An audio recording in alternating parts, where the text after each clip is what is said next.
अस्सलाम वालेकुम everyone, welcome back to my channel मेरा घर मेरी जन्नत। तो कैसे हैं आप सब? आई होप कि आप सब ठीक होंगे। तो चलिए आज का व्लॉग मैं स्टार्ट कर रही हूँ मॉर्निंग से। रात में मैंने यहाँ पे है ना ड्राई फ्रूट्स भिगो दिए थे, जिसमें बादाम और पिस्ता मैंने भिगो दिया था, और साथ में ही 1 कप चने की दाल मैंने भिगो दी थी। और देखिए ये भीग के कितनी अच्छी बहुत ज़्यादा हो गई है। तो यहाँ पे मैंने ना कीमा ले लिया है, 1/4 kg, पाव किलो के करीब बीफ का कीमा है ये। और इसमें मैंने डाल दिया है तेज़ पत्ता, बोर मिर्ची डाल दी है 5-6, काली मिर्च, बड़ी इलायची, छोटी इलायची और ज़ीरा।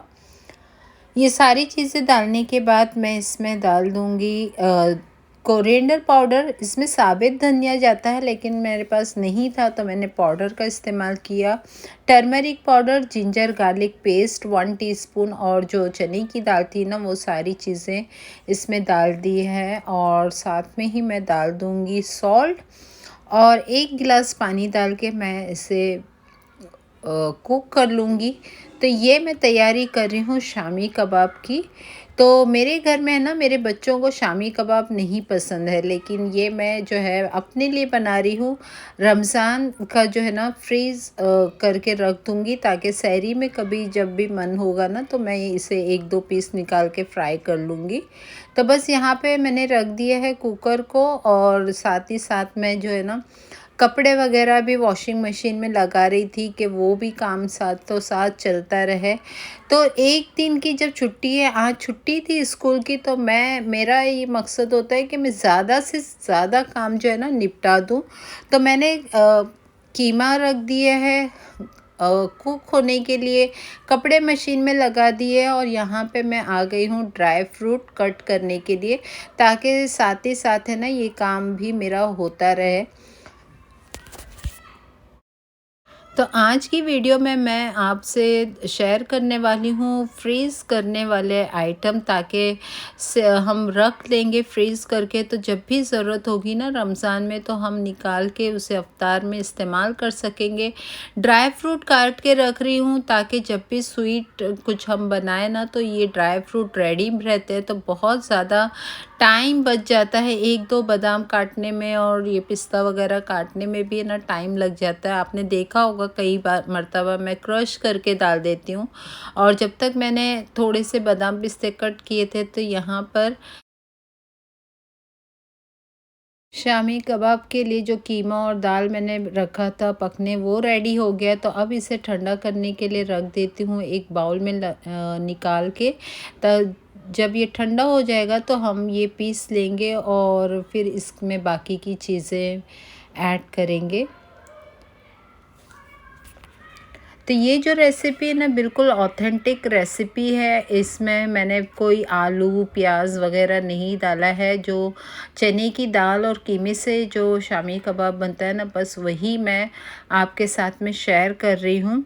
आप चाहें तो कीमे की क्वांटिटी या दाल की क्वांटिटी और भी बढ़ा सकते हैं। और यहाँ पे मैंने उसी कुकर में 2 आलू रख दिए बॉईल होने के लिए, क्योंकि जो दूसरी रेसिपी है उसमें मुझको आलू की ज़रूरत पड़ेगी। तो साथों साथ ही मेरे ये जो ड्राई फ्रूट की कटिंग का काम भी है ना चल रहा था। तो देखिए फ्रीज़ करके जब हम कोई भी आइटम रखते हैं ना, तो हम स्पेशली रमज़ान में रखते हैं, और मेरी जैसे हाउसवाइफ के लिए तो ये बहुत ज़्यादा है इम्पॉर्टेंट है। हाँ, बहुत से लोग या मैं भी ये रेफ़र करती हूँ कि जितना हो सके हमको ताज़ा ही खाना चाहिए। लेकिन एक जो हाउसवाइफ है, जो वर्किंग भी है और फुल डे वर्किंग है, तो वो कैसे पॉसिबल है कि अफ्तार के टाइम पे सारी प्रिपरेशन प्रॉपर तरीके से हो पाए, क्योंकि जबकि मैं घर में अकेली भी हूँ। तो फिर 2 ही ऑप्शन रह जाते हैं, या तो हम बाज़ार से अफ्तारी ख़रीद के लाएं और खा लें, अफ्तार कर लें, या तो फिर इस तरह से कुछ एहतमाम कर ले, फ्रीज़ कर ले। तो मैं मेरे हिसाब से तो ये घर में बनी हुई चीज़ें ना वो ज़्यादा कन्वीनियंट है, क्योंकि वो पता है मुझको मैंने ही बनाया है, तो उसमें कितनी सफाई का ख़्याल रखा गया है, और क्या-क्या चीज़ डाली है, और कितनी दिन पुरानी है, ये सारी चीज़ें हमको पता है। बाज़ार से ख़रीदी हुई चीज़ की ना ही कोई गारंटी है और ना ही उसके बारे में हमें कुछ पता होता है। बहरहाल यहाँ पे मैं बना रही हूँ रशियन कटलेट बच्चों के लिए। तो यहाँ पे मैंने चिकन ले लिया है पाव किलो, उसमें मैंने डाल दिया है 1.5 टीस्पून जिंजर गार्लिक पेस्ट, और ग्रीन चिली मैंने 6 to 7 ले लिया था, उसे क्रश करके इस तरह से मैं डाल दूँगी चिकन के साथ में। देखिए बहुत मोटा मोटा सा ही मैंने क्रश किया है, बिल्कुल ऐसे ही क्रश करके डालना है। और साथ में डाल दूँगी सॉल्ट और थोड़ा सा पानी, थोड़ा सा ही डालना है, बस इतना कि अब चिकन जो है ना वो अच्छी तरह से पक जाए। तो हम इसे अच्छी तरह से बॉईल कर लेंगे और जब तक पकाएंगे जब तक इसका सारा पानी जो है ना खुश्क हो जाए। तो यहाँ पे देखिए चिकन अच्छी तरह से पक रही है, तो हमने इसे पानी सुखा लेना है। अब पानी सुखाने के बाद इसे मैं रख दूँगी ठंडा होने के लिए। और यहाँ पे है ना मैंने ले लिया है जार, और इसमें मैंने चिकन को डाल दिया है और थोड़ा सा मैं इसे ब्लेंड कर लूँगी ताकि इसके रेशे अलग हो जाए। जब हम हाथ से निकालते हैं ना तो काफ़ी टाइम लग जाता है, तो झटपट से काम ख़त्म हो जाए इसलिए मैंने जो है ना जार का इस्तेमाल किया। और बहुत अच्छे से देखिए ये जो है ना रेशे इसके अलग हो जाते हैं। तो ये मुझको बहुत ही इजी तरीका लगता है चिकन के रेशों को अलग करने के लिए। तो रशियन कटलेट के लिए मैंने ले लिए हैं आलू जो मैंने बॉईल किए थे, और साथ में एक कैरेट ले ली है और एक ले ली है कैप्सिकम। तो कैरेट को पील आउट करने के बाद जो है ना कद्दूकस के ज़रिए हम इसे क्रश कर लेंगे थोड़ा सा, और कैप्सिकम को भी हमें क्रश करना है। तो ये दोनों चीज़ें हम क्रश करेंगे।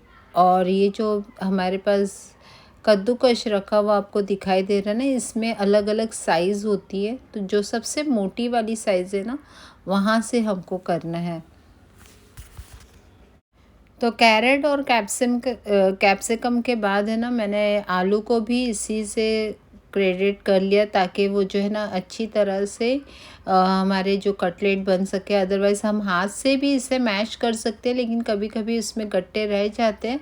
तो बेटर ये है कि हम इस तरह से ना कद्दूकस के ज़रिए करेंगे तो बहुत सॉफ्टली जो है ना आलू जो है मैश हो जाते हैं, मैश आलू मिलता है। तो एक बाउल में मैं सारी चीज़ों को ले लूँगी, जितने भी वेजिटेबल और आलू मैंने यहाँ पे रेडी किया है ना उसको बाउल में ले लेंगे।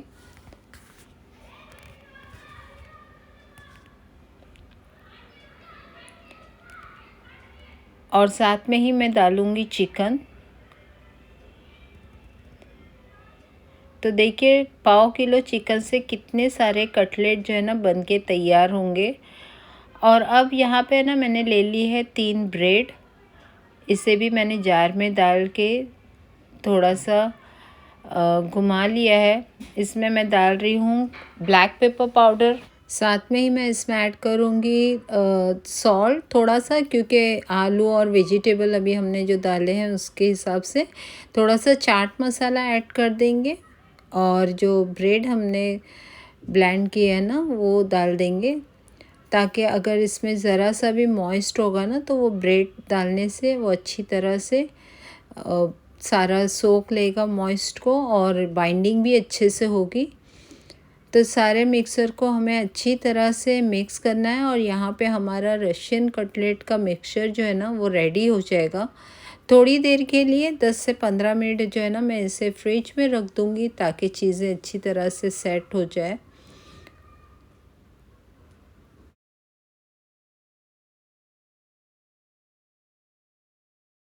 शामी कबाब के लिए जो हमने मसाला तैयार किया था ना ये भी ठंडा हो चुका है, तो इसी जार में मैं इसे भी पीस लूँगी, और सारे जो मिक्सचर जो है ना इसका हम रेडी कर लेंगे।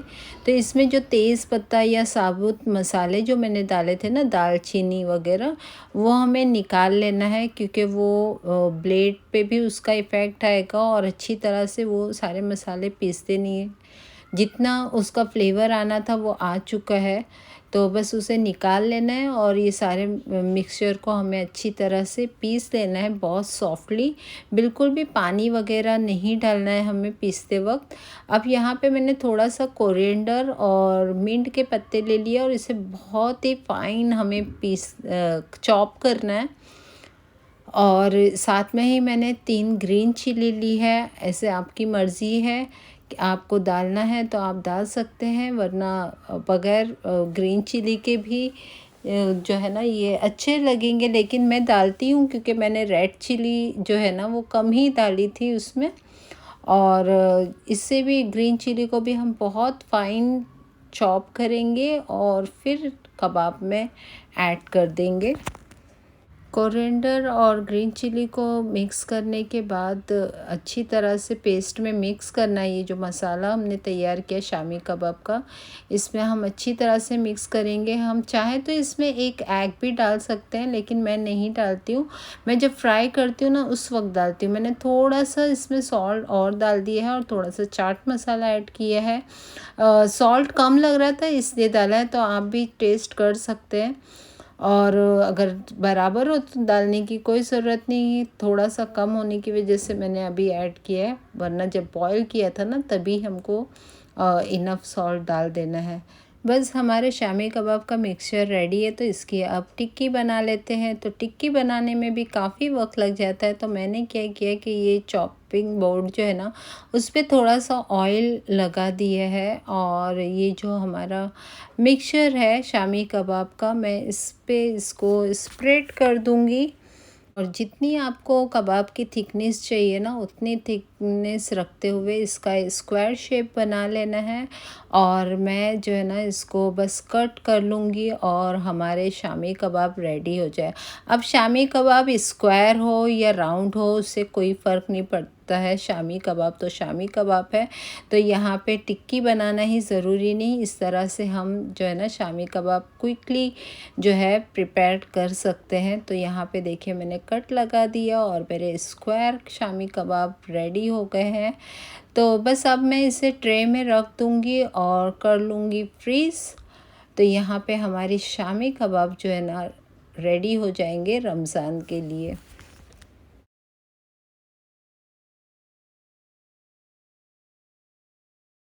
तो अब बना लेते हैं रशियन कटलेट, जिसके लिए मैंने थोड़ी सी सेवई ले ली। ये घर में थी रखी हुई, तो मैंने उसी का इस्तेमाल किया है।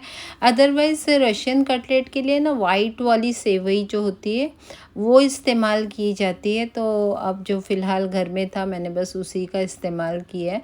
तो बस इसमें जो है ना आपको जितने साइज़ के रशियन कटलेट चाहिए और जैसे शेप के चाहिए आप बना सकते हैं। मैंने ऐसे राउंड शेप में ही बनाया है। तो बस ऐसे टिक्की बनाना है और सेवई में अच्छी तरह से लपेट देना है। आप चाहो तो पहले इसे एग में भी डीप कर सकते हो और फिर उसके बाद में सेवई में डीप कर सकते हो। मैंने नहीं किया, मैंने डायरेक्टली ही जब सेवई में ही इसे कोट कर लिया है। जब मैं फ्राई करूँगी ना इसको जब भी, तब इसको एग में मैं डीप करके फ्राई करने वाली हूँ। तो इस तरह से जो है ना हमारे रशियन कटलेट तैयार हो जाएंगे। तो सारे कबाब, सारे रशियन कटलेट इसी तरह से तैयार कर लेना है और फिर इसे मैं ना ट्रे में रख के फ्रीज़ कर लूँगी।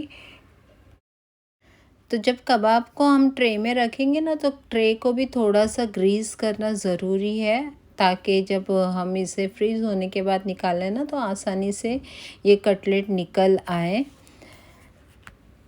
तो यहाँ पर जो है ना मेरा शामी कबाब और कटलेट तो फ्रीज़ में चले गए हैं। और क्योंकि आज था जुम्मा का दिन, तो जुम्मा का भी एहतमाम करना था, तो मैं फ़्रेश होके आ गई हूँ क्योंकि हो गया है ज़ोहर का टाइम। नमाज़ अदा की और तब तक मेरे ये ड्राई फ्रूट भी जो है ना सूख चुके थे, अच्छी तरह से ड्राई हो चुके थे। तो उसके लिए मैंने ये जार रेडी करके रखा हुआ था, धो के अच्छी तरह से ड्राई हो चुके। इसमें मैं ये ड्राई फ्रूट्स भर के रख दूँगी फ्रीज़र में, ताकि जब भी स्वीट्स बनाना हो रमज़ान के दौरान तो मुझको ये ड्राई फ्रूट्स रेडी मिले। तो ऐसे बहुत से छोटे छोटे से काम होते हैं जो हमको लगता है कि ये तो छोटा सा काम है, हो जाएगा, लेकिन हर काम जो है ना टाइम लेता है। और हमको बस रमज़ान में ये जो लेडीज़ की प्रिपरेशन होती है ये इसी पर्पस के बेस पे होती है कि हमारा टाइम बचे, और टाइम बचेगा तो हमारी इबादत भी अच्छी तरीके से होगी और हम अपने फैमिली को भी पूरा टाइम दे सकेंगे, और जो रमज़ान होता है ना वो रमज़ान का हक़ अदा कर सकेंगे। तो यहाँ पे देखिए ड्राई फ्रूट भी माशाल्लाह से रेडी हो गए। तो अब है ये शाम का वक्त, जब मैंने ना फ्रिज में देखा कि जो मैंने कबाब और कटलेट वगैरह रखे थे वो अच्छी तरह से फ्रीज़ हो गए थे, तो इससे भी हमको ज़िप लॉक बैग में भर के रख देना है। तो यहाँ पे मैंने छोटे छोटे से इस तरह से ज़िप लॉक बैग ले लिए हैं, और एक वक्त में हमें जितने कटलेट और कबाब की ज़रूरत होगी ना उतने ही मैं एक बैग में भरने वाली हूँ, ताकि आसानी से मैं निकाल सकूँ और इस्तेमाल कर सकूँ। तो आज की प्रिपरेशन तो मेरी यहीं तक थी, लेकिन अभी भी मेरी प्रिपरेशन ख़त्म नहीं हुई है। आने वाली वीडियो में आपके साथ में और भी बहुत सारी चीज़ें शेयर करूँगी, तो मेरे चैनल के साथ में बने रहिएगा। वीडियो पसंद आया है तो लाइक, शेयर और सब्सक्राइब किए बगैर मत जाइएगा, और मेरे चैनल को ज़रूर सपोर्ट कीजिएगा। तो ये बुके और चॉकलेट जो है ना मेरी तरफ से सारी लेडीज़ के लिए है। हैप्पी वुमेंस डे, क्योंकि ये मेरे बेटे ने दिया है तो इस पे आपका भी हक है। तो फिर मिलूँगी नेक्स्ट व्लॉग में बहुत जल्द, तब तक के लिए अल्लाह हाफिज़।